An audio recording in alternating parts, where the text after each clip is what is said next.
Hello and welcome back to the channel where we get to reflect about a weekend that was not so good for Man United, that left a lot of Man United fans disappointed because of the way that Brentford game went. We didn't expect we'd lose 3-1. We didn't expect we'd lose the game at all. We look at Brentford, you say they have changed their manager, they have sold some of their best players, they sold Meumo, they played Wissa. So they were struggling. In fact, they were around the relegation zone, but we made them look like one of the Champions League contenders. So it was a bad result for Man United, and it's one that has brought about a lot of news. Among the things that we have read about and in the news, it's about Amorim. Will he be sacked? Will he be kept? When will the performances get better? Is the Brentford result on the manager or the player? So there's a lot of opinions, including the opinion of the club on the whole issue. And at the end of the day, we just realize it's a results business, and the results dictate whether we keep the manager or not.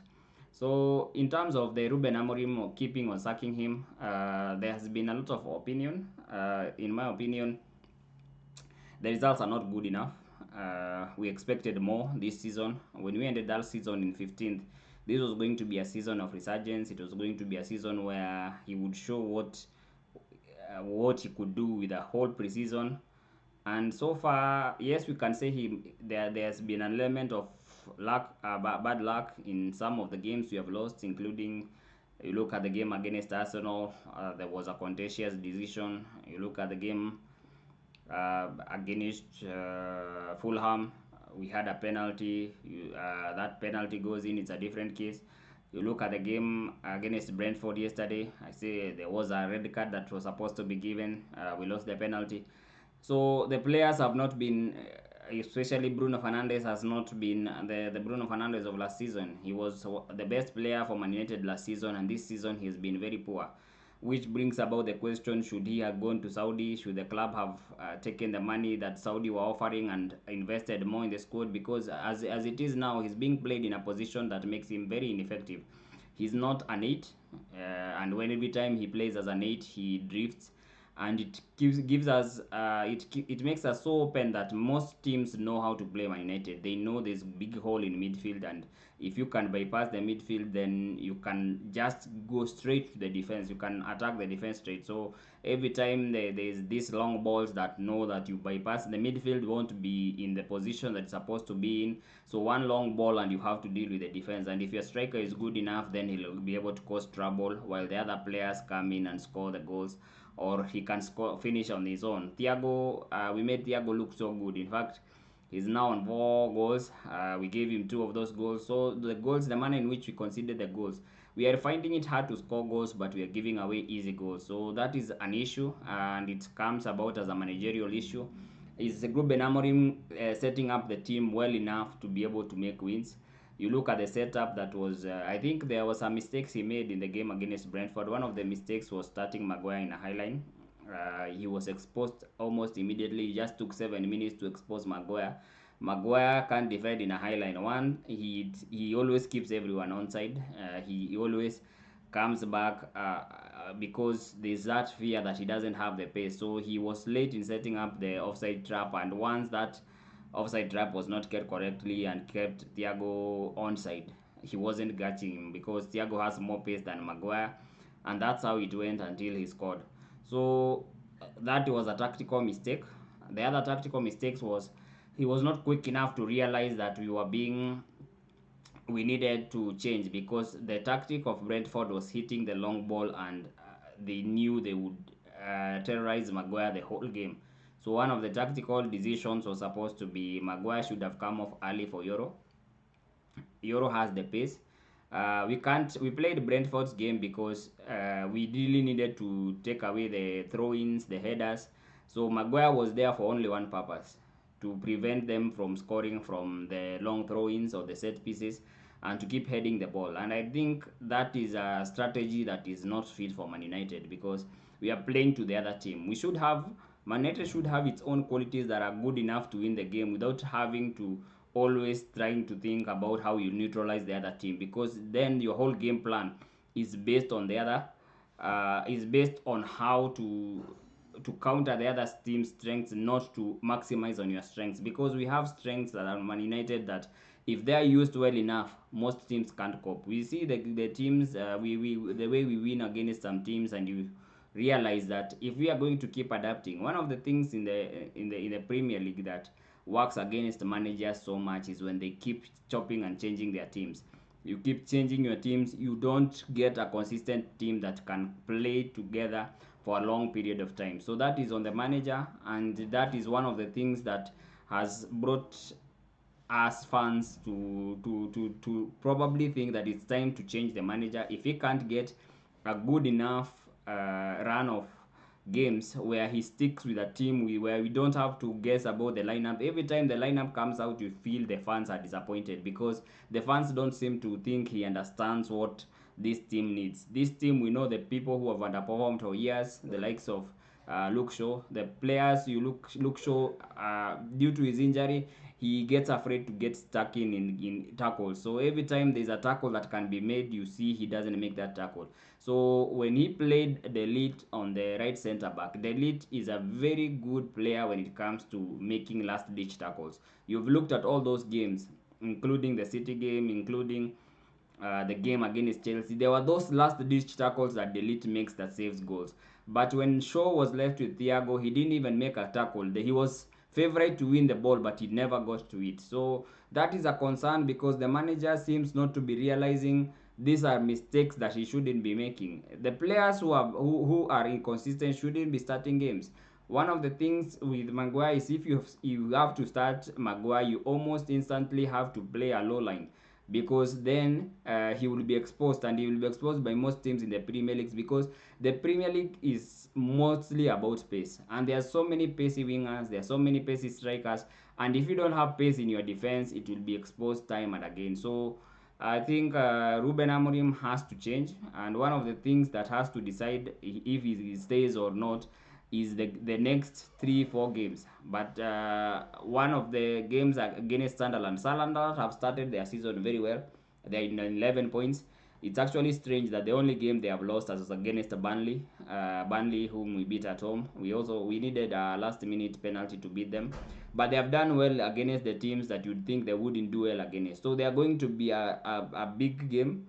They are going to be a big problem. They are going to try and rush Man United, knowing that there's a case of low confidence. If the team is low on confidence, they'll try to look for a quick goal. If they can get a quick goal, then they can trouble us. And when the fans pile on the pressure on the players and the place gets toxic, they can get a win. So that's going to be one of the reasons. And if they get a win, then Ruben Amorim will have to face the sack during the international break because we can't keep on doing the same things and expecting a different result. So the club have an opportunity. There's 2 weeks in the international break where a new manager can learn the team and have enough time to go through the videos, to go through tactics and understand how he can play with this team. So that is going to be a big reason.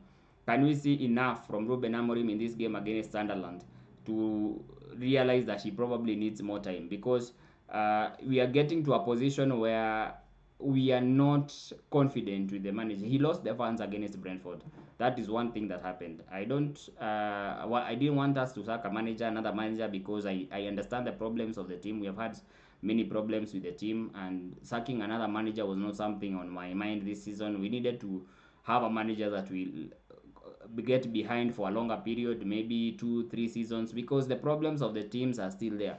One of the things I don't want to see is some players getting another chance. You look at a new manager coming along thinking we can give Sancho another chance, we can give Rashford another chance, we can give Shaw, Maguire, Dalot, Baindi. I don't want such a case where a manager doesn't takes time to not understand that these are the kind of players that will let him down time and again. These players have been there when other managers have been sacked, 4 or 5 managers. There's nothing that they can offer anymore. You look at this team, and I think one of the things that you have to realize, we needed a complete clear out, a fresh start, so that we start with a fresh team that is not infected by players who have been there for a very long time, and they keep on being the reason why managers are getting sacked.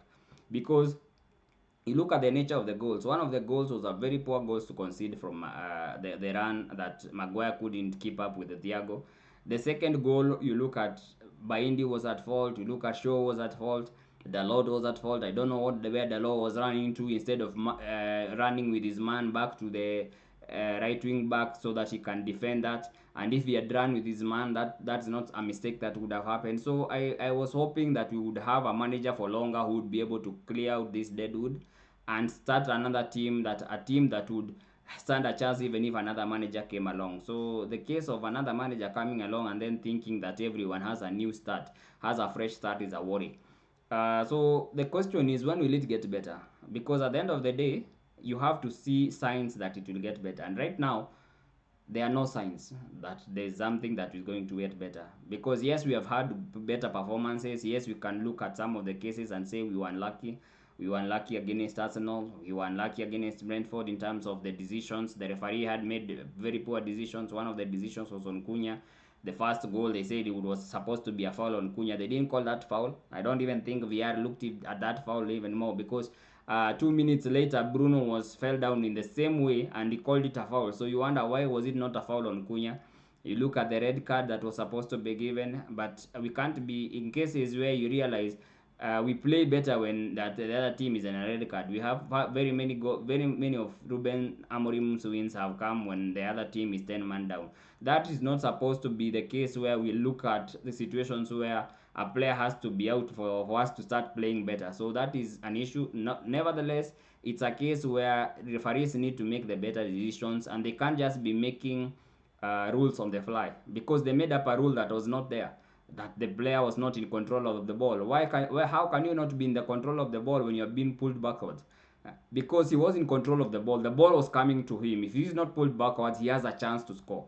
So it's a denial of a goal scoring opportunity, and a penalty is not equal as a goal scoring opportunity, because you never know how that first one would have gone.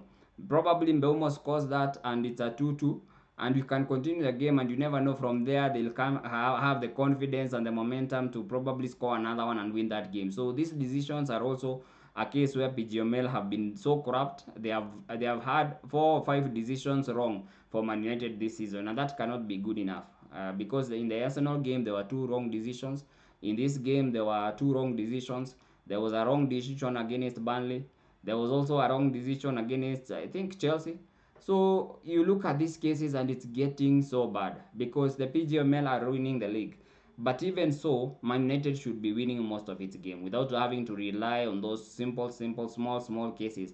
They should be winning enough of their games, and we are not seeing signs that we are supposed to be winning. You look at one of the cases where Bruno Fernandes was supposed to take the penalty, and the fans, the camera turned to the fans, and the fans were completely dejected. They weren't even in the case where they were hopeful. They were praying for him to score. You look at against Brentford, and you think it's our last game that determines the qualification for Europe, because they were so hopeful that he would score. And when he didn't score, the whole Man United fan base, wherever they were watching from, whether on TV, whether in the stadium, you could feel the whole fan base just go down. Just understand that this is a very fundamental moment in Man United's history, because it would mark the sacking of yet another manager, and this time without a manager that has not even gotten a year in this job. So the situation is getting worse, and it doesn't seem that there's a case where we can say that there's a point that it will get better. So in the other question, is Brentford on the manager or the players? I think it's both on the manager and it's on the players.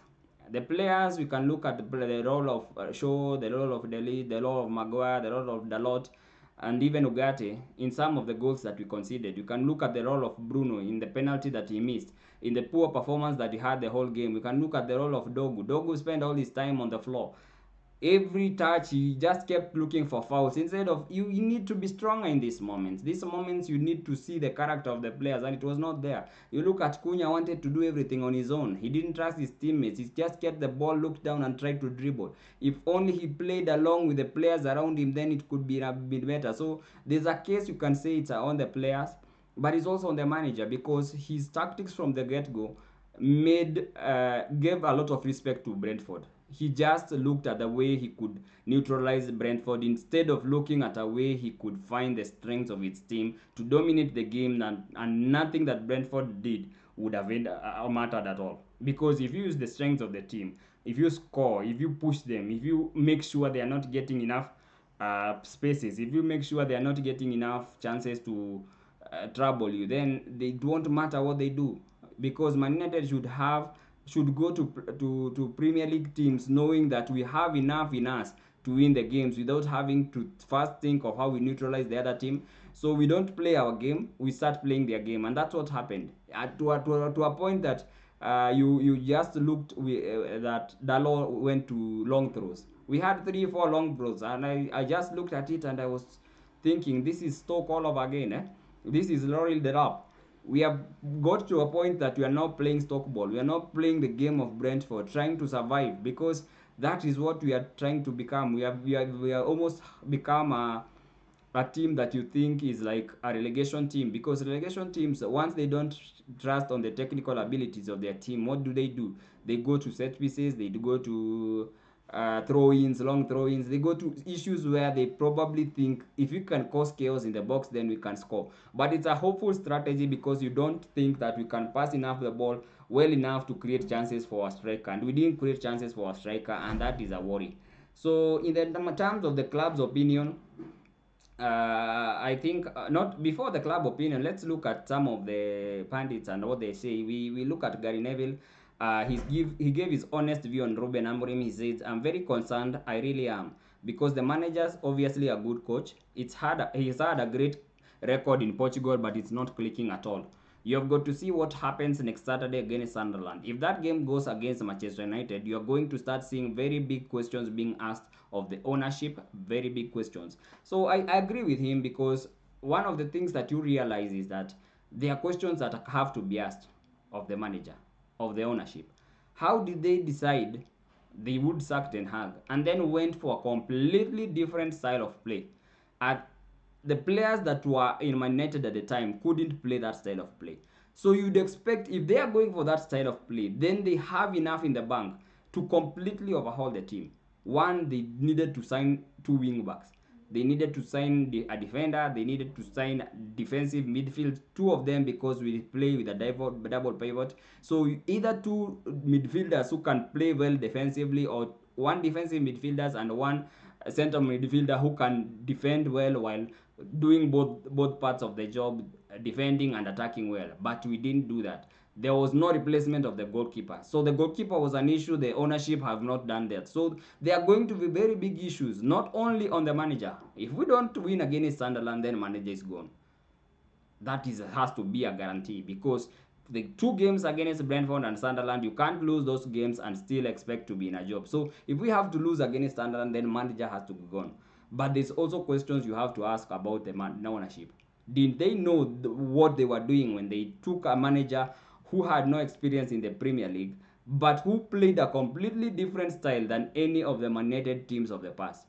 This is the first time I'm seeing a 3-4-2-1 being played at Man United, because we are always a team that has depended on very skillful and fast wingers, putting in the crosses, and strikers who can score headers, who can just get at the end of crosses, who could just in the box, players who can score consistently. But we went for a completely different system, and no matter what they say, Ruben Amorim has not been backed enough. He needed a defensive midfielder. He kept speaking about that during preseason. He said we need a midfielder who's athletic enough, who can go from box to box. He didn't get that. He's also at fault for playing Bruno in center midfield. But are we really going to say that Menu and Ugarte would have done any better? We have seen games where Menu and Ugarte have played against Grimsby. We have seen some of the preseason games where they weren't good enough. We have seen a case where Menu comes in yesterday, he loses the ball and can't track back. His work off the ball is not good enough. So there was need for a defensive midfielder. There was need at least for enough competition that even the likes of Menu and Ugarte would have raised their game. But that was not going to happen. So that is a very big issue. In terms of the club opinion, the stance, according to some reports, he's good in Man United news. He gets the scoop from time to time. The Man United stance on Ruben Amorim in detail is that the club remain fully behind the manager. There are no moves towards getting replacements.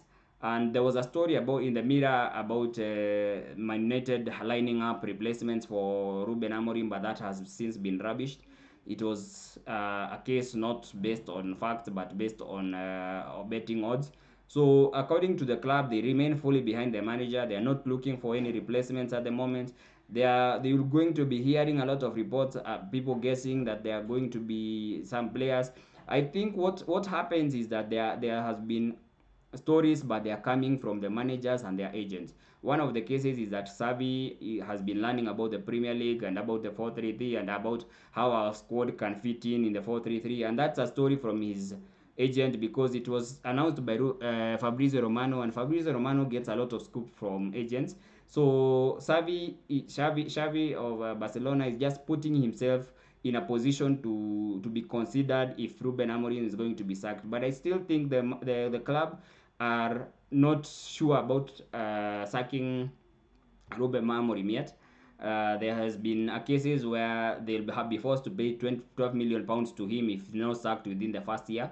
He came into the job on November 10th, so it's not yet a year since he was appointed. So the board will have to pay 12 million pounds, and they also compensate his staff before they are sacked. And you can see that this is one of the cases where when it comes to money, the board always considers that they should give him more time, probably get November 10th and then decide on the decision they'll take. So there's going to be a case where Ruben Amorim will be around for another month.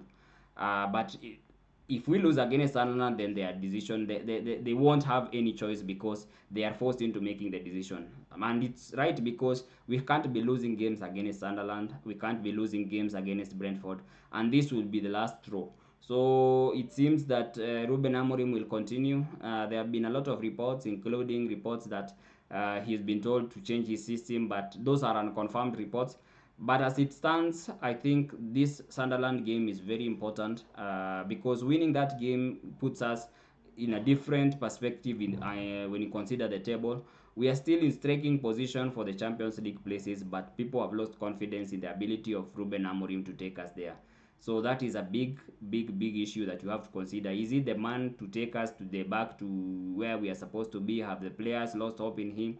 Are they playing for him? You look at the manner of the Brentford game; it was so poor. You could tell we were not playing as a Man United team. There was no aggression. There was no identity. There was no character. You go to places and you have to make them know this is Man United. You play with character. You play with conviction.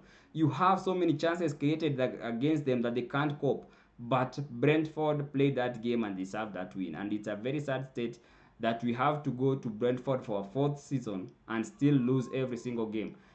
Before the game, I said the last time we won at Brentford was in January 2022. So this is going to be another fourth year going into Brentford where we have not won for 4 years.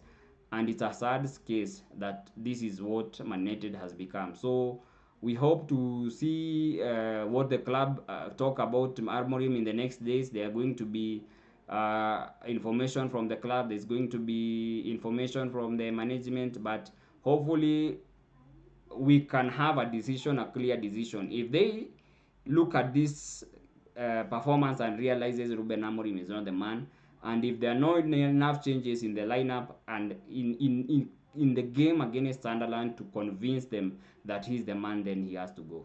And we have to start looking for replacement. There are managers who are doing better with what they have. There's the Oliver Glasner, he's doing better at Crystal Palace. He's not exactly a Man United manager because Crystal Palace sometimes are winning with 30-40% possession, and the players, the fans at Man United would not accept that. Would not accept. Eventually, with 30-40% possession, they'd get to a point that they will not accept it. But there's Andoni Riola. He's a good player. You look at the players he sold from Bournemouth, and he still has a good team. So he's also another one. There are going to be cases where we can appoint manager, but until they get to Man United, you never know really how they can do. But I was hoping that we would have a case where we get another summer window where we have to replace some of the players that are underperforming, but it seems we can't get there with the results that we have. So we'll follow up and see what the club say. But at the moment, the club are backing up Ruben Amorim. I can only hope that he gets it right against Sunderland and hopefully gets enough time to implement his style of play when other players like Mazrui and Lisandro Martinez come back. Let's see what the week brings, and hopefully we can have something to talk about that shows the fans that the club really mean business. See you in the next one.